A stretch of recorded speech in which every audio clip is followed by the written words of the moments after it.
I'm going to ask Mae Nutt, Grandma Marijuana, to lead us off. If you would, please, Mae. I am so glad to be here. I have been to this is the third semi-annual conference, and I've been to all of them. And many wonderful people, and learned a lot. So I'm always delighted to share what was a tragedy in my life. In 1978, our eldest son, Keith, was in college in Ohio. And we had already had the mother-son talk about smoking marijuana. And as I recall, I forbid them to do that. And as a mother, I know what that does. But on the other hand, I felt I had to. And then, and I believed everything the government told me, which is kind of sad. And, but I did say to them, I cannot watch you 24 hours a day, but if I find that you are using this, you cannot live in my house. And I rue the day I said that, because little did I know what was going to happen next. Keith was 20 and in college, and he called home and said, I'm ill. He'd gone to a physician in Ohio, and he had testicular cancer. So they operated on him, removed one testicle, and he chose to stay in Ohio and go on to school, but he simply couldn't do it. And so he came home, and he wasn't home very long, and he said, the other testicle is hard. And he'd been home over the holidays, and I said, how long have you known this? And he said, a week or so. I said, why didn't you tell us? Well, I didn't want to spoil your Christmas. So much for that. The first day after Christmas, we called Midland, Michigan, has a medium-sized hospital, and talked to a urologist, and he said, bring that child here immediately. So we went, and of course the result was they had to remove the other testicle. And then he was taking chemo, and he was just violently ill, and couldn't eat, couldn't stand the smell of food. He'd come home from the hospital and run upstairs, and there was about a half-inch crack at the bottom of his door, and he would take anything he could to stuff in that crack so the food he couldn't smell the food. And how it happened, just luck. But I opened up the Bay City Times that day, and didn't open it, looked at the front page, and on the front page there's about a 2-inch column that says marijuana is useful in treating nausea and vomiting from chemo. And I couldn't believe my eyes. So I went upstairs to Keith's room, and I said, has anybody talked about this to you? And he said, no. And I said, are you sure? Well, and I said, this is time we have to be honest. And he said, okay, yes. He said, I heard about it. And I said, did you try it? And he said, no. He said he heard about it in Ohio. And he said, no. And I said, are you interested? And he said, Mother, you can't get marijuana. I'm 82 now. I was a kid, 50-something then.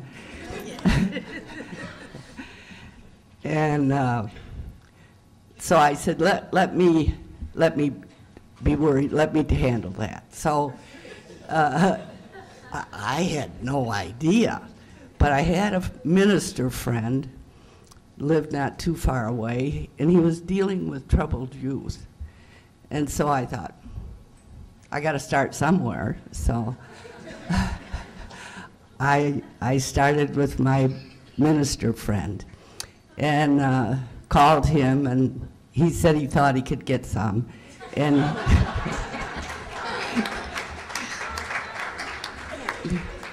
so I was doing volunteer work at Midland Hospital, and he lived in Saginaw, and I was in Beaverton, and Midland was in the middle. So I said, why don't I see you tomorrow morning, you know, come in and see me. So we agreed on that. Well, it was about 10 o'clock at night, and somebody came knocking at the door, and it was my minister friend. And I said, have you got something hot in your pocket? And he said, you could say that. So he left me, and I paid him for it, because ministers aren't rich, no matter what. And so the next morning when Keith got up, I told him what I had. And he said, Mother, how did you pay for that? You don't have any money. And I said, I wrote a check.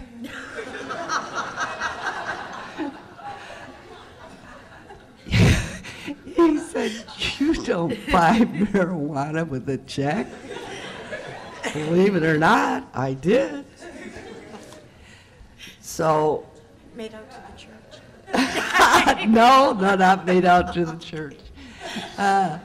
So the next morning, I said to Keith, we cannot keep this a secret.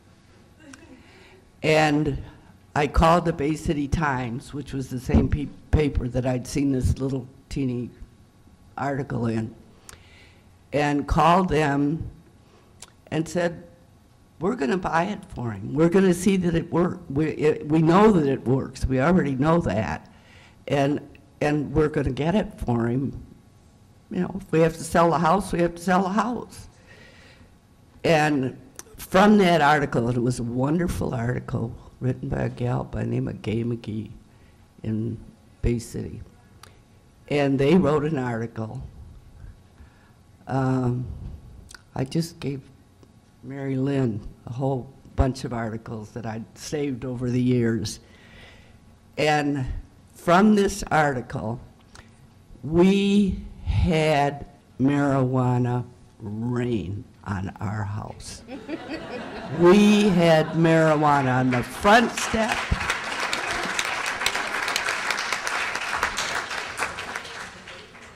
We had marijuana on the front step, on the back step, in the mailbox,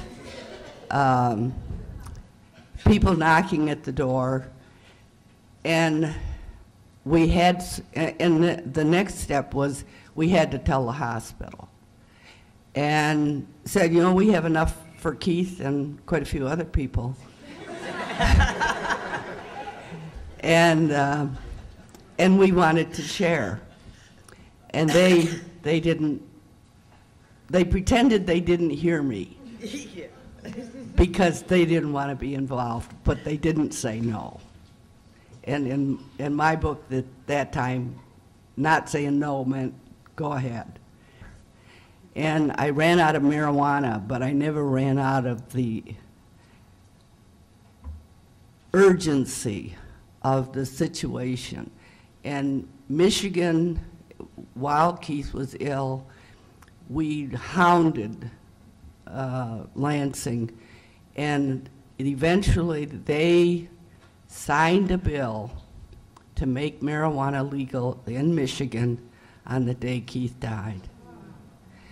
And I went to work as a volunteer for the oncologist, and he applied and got the license. And I took the delivery of the first shipment that he received. I could go on for a week, but I know these other ladies have things to say, so I'll pass the microphone on to whoever's next.